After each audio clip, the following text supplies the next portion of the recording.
দেখিয়ে দিই। আর আজকে পুরো ভিডিওতে দেখবে যে আমরা মানে কি বলবো, পুরো বিধ্বস্ত হয়ে রয়েছি আর কি, পুরো কালো কুচকুচে হয়ে রয়েছে, প্রচুর কালো হয়ে গেছে দীঘায় এসে। আর দীঘায় আসবো কালো না হলে হয়, যাতে বাড়ি গিয়ে সবাই একটু বলতে পারে এই তো তোরা ঘুরতে গেছিস, খুব ভালোভাবে ঘুরেছিস। এখানে সানস্ক্রিমও কোনো বাধা মানেনি আর কি, মানে সূর্যের তাপ আর কোনো বাধা মানেনি, সানস্ক্রিন দিয়েও কিছু হয়নি।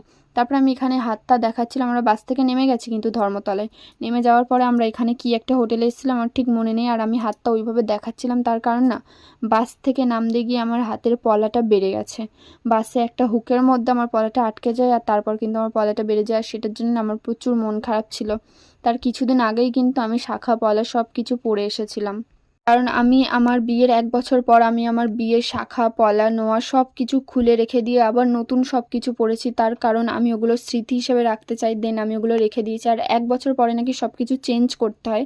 দেন আমি সেগুলো চেঞ্জ করে আমি আমার